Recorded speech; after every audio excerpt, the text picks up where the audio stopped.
Wait, how long you been sober? Thanksgiving morning, 2000. Whoa. Yeah. Were you an alcoholic? I mean, define an alcoholic. Like, was it ruining your life? No. Really? Could it ruin my life? Sure. What made you stop?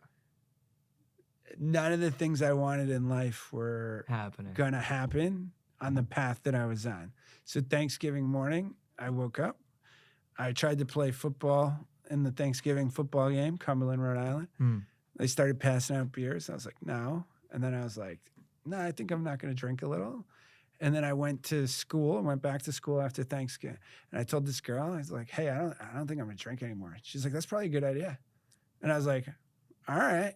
Like, and it just stuck. And just like and that. it like never was like forever. And it still isn't. That's the key to not drinking. That's a great story. I've owned a bar. Like, it's like you owned a bar. I'm around people drinking all the time. Atu brings me to the What bar do you own? I don't anymore, but it was 15 years ago, before I went to get my PhD. So Atu brings me out to the Hamptons this summer. Rob Gronkowski holding like a bottle of you're showing Gronk? Yeah, Nice. tequila.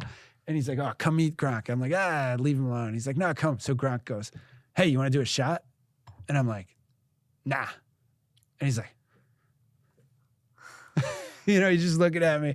And like, yeah, That's no. epic. And No, dude, I so I get respect home, it. I said to my wife, I said, well, I guess that's not, like, we found a new line where it's not the line. Like Gronk wanting to do shots with you, that's kind of like, even if you you're might, you might want to come out of retirement. You're right. That's a line where you could be like, hey, I'm unretired. Right, so but isn't but I'm not. But do you get off to holding on to that day, that year 2000, like growing and growing No, the year? Okay. not at all. I don't think about it. What's funny about the Gronk example, like I could literally see you having a combo with your wife a few years ago. Look, if Tom Brady ever offered me a shot, and you're like, I would take it, and you got one step below Tom Brady. Yeah, I mean, like you're like, I actually think on the drinking, you're one step ahead.